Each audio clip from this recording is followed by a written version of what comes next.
Selamat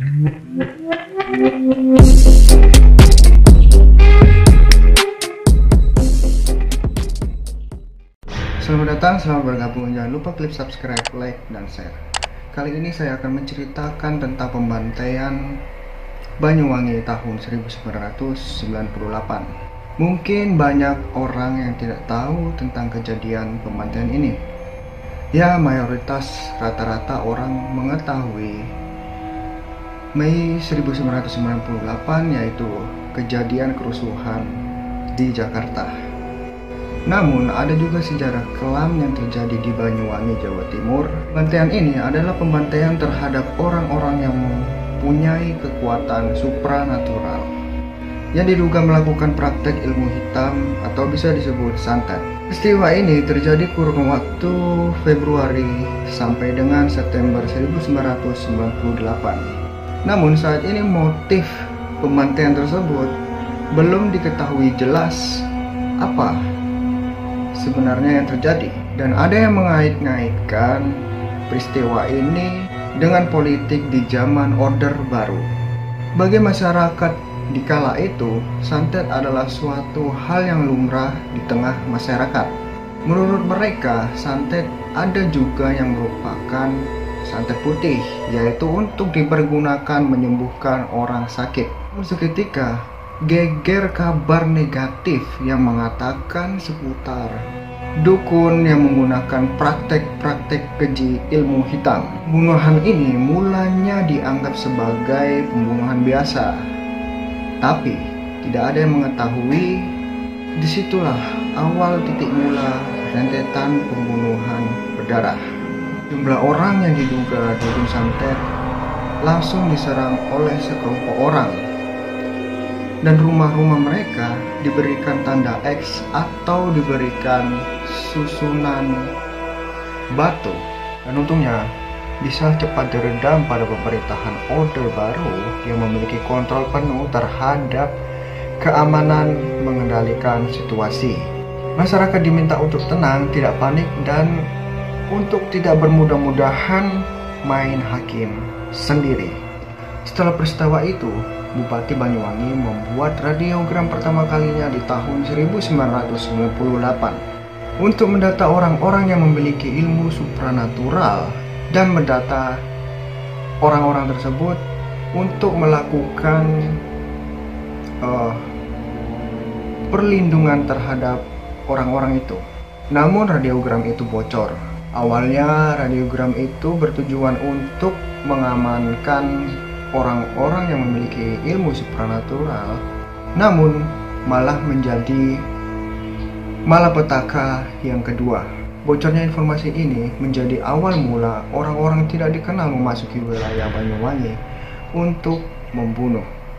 Banyak orang yang menyebutnya mereka dengan gerakan anti tenung atau bisa disingkat gantung. Dalam sehari jatuhnya korban 2-9 orang, sehingga masyarakat berasumsi bahwa pelaku yang melakukan pembantaian itu adalah dalih pemerintah untuk membantai orang-orang yang berbeda ideologi dengan pemerintah. Pembunuhan ini dilakukan oleh banyak orang dan mereka datang menggunakan truk. Orang yang telah terdaftar di dalam radiogram langsung ditangkap dan dibunuh. Dan gerakan ini didukung oleh masyarakat dengan memberitahu lokasi dan tempat tinggal mereka. Masyarakat telah berasumsi seolah-olah sekelompok orang itu merupakan utusan langsung dari pemerintah.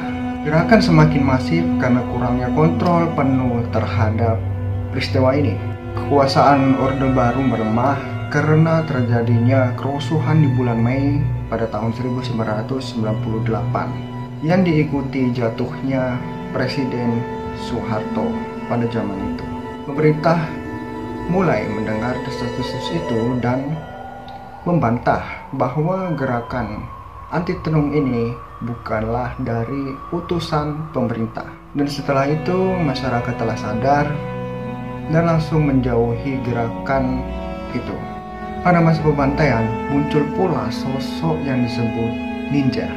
Sosok ninja ini disebut memakai pakaian hitam dan wajah tertutup dengan kain hitam dan menggunakan handy talkie. Ada dua versi ninja ini. Yang pertama adalah orang yang menggunakan pakaian hitam, serba hitam dan penutup, dan menggunakan senjata tajam. Dan ada pula yang mengatakan bahwa ninja ini merupakan seperti ninja yang berada di Jepang dan bergerak ringan dan bisa melompat sisi ke sisi.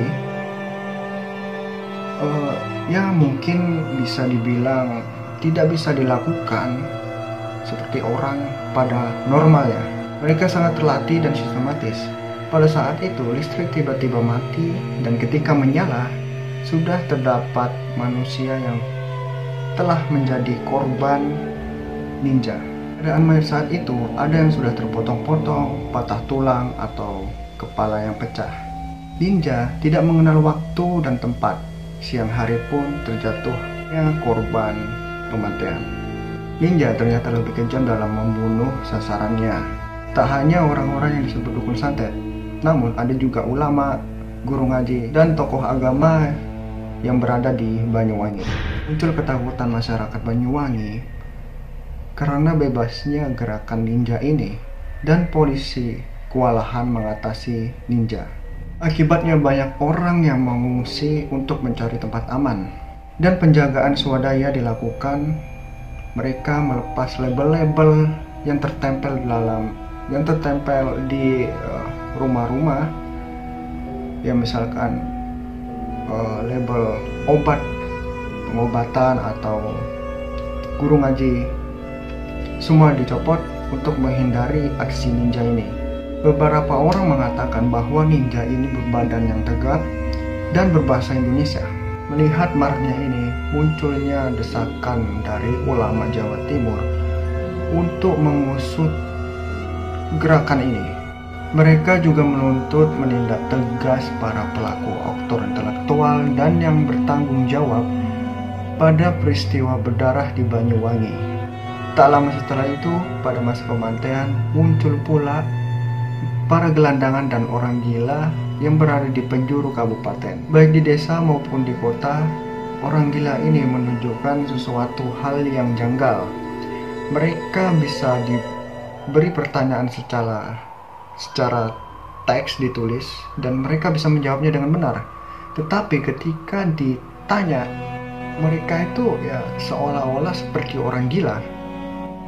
Dan hal ini menimbulkan spekulasi bahwa orang-orang gila ini terlibat dalam peristiwa berdarah di Banyuwangi. Dugaan semakin diperkuat ketika orang-orang gila itu menghilang tanpa upaya dari pihak yang berwenang saat pembantaian itu mulai mereda. Berikut ini adalah data korban dari versi Pemkab dan tim pencari fakta Nahdlatul Ulama. Dalam peristiwa ini, beberapa penyelidikan telah dilakukan mengungkap kronologi, terus dalangnya dan motifnya. Seperti beberapa mahasiswa yang datang untuk melakukan penelitian, dan Menteri Pertahanan dan Panglima Angkatan Bersenjata saat itu. Komisi Nasional Hak Asasi Manusia atau bisa disingkat Komnas HAM pernah juga melakukan penelitian dan mengindikasikan bahwa telah terjadinya pelanggaran besar HAM pada kasus ini. Namun karena kurangnya keseriusan dalam hal ini, penyelidikan dihentikan untuk mencari dalang siapa yang melakukan ini. Dalam kasus ini telah ditangkap puluhan orang dan ditetapkan sebagai tersangka dan mendapatkan kurung waktu yang bervariasi. Meskipun begitu, dalang utama dan orang yang mencetuskan pertama kali tidak pernah tertangkap ataupun terungkap. Tragedi geger santet ini menjadi sejarah kelam di Banyuwangi. Agar stigma Banyuwangi ini tidak identik dengan magis, pemerintah setempat melakukan upaya menonjolkan sektor pariwisata. Jika kalian ingin berkunjung ke Banyuwangi, jangan lupa berkunjung di sini dan sini. Ya, itu menurutku Dari gambarnya aja itu ya udah mantap kali. Pengen aku ke sana, tapi nggak ada duit. Secara perlahan, Citra Banyuwangi dikenal sebagai tempat wisata yang indah. Oke, sekian dari saya. Semoga bermanfaat dan jangan pernah lupakan sejarah. Terima kasih.